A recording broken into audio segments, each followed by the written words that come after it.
গ্রেফতার তৃণমূল পঞ্চায়েত প্রধান জিয়াদ আলী পুরকায়েত। ঘটনাটি দক্ষিণ চব্বিশ পরগনার আবাদ ভগবানপুরের। কুলপি থানার পুলিশের হাতে গ্রেফতার তৃণমূল পঞ্চায়েত প্রধান।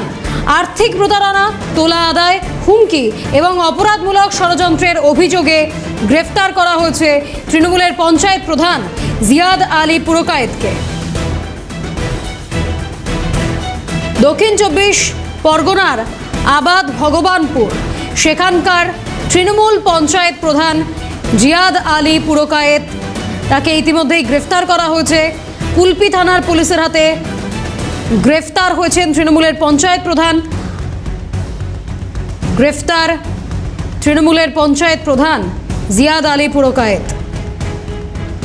টেলিফোন লাইনে রয়েছেন প্রতিনিধি অরিজিৎ মণ্ডল। অরিজিৎ, গ্রেফতার হয়েছেন তৃণমূলের পঞ্চায়েত প্রধান জিয়াদ আলী পুরকায়েত, কি অভিযোগ তার বিরুদ্ধে?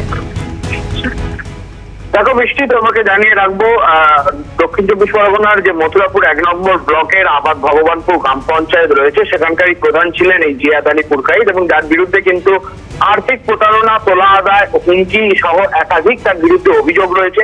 এবং সেই অভিযোগের ভিত্তিতেই কিন্তু একেবারে কুলপি থানার পুলিশ গতকাল রাত্রিবেলা তাকে গ্রেফতার করেছে।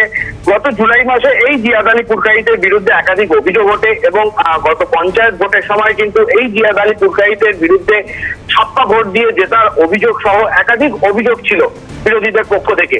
এবং সেই একাধিক অভিযোগের ভিত্তিতে কুলপি থানার পুলিশ গতকাল তাকে গ্রেফতার করে আজকে ডায়মন্ড হারবার মহকুমা আদালতে পাঠাবে, এমনটাই কিন্তু পুলিশ সূত্রে জানা যাচ্ছে। বেশ, ধন্যবাদ অরিজিৎ। টেলিফোন লাইনে ছিলেন প্রতিনিধি অরিজিৎ মণ্ডল।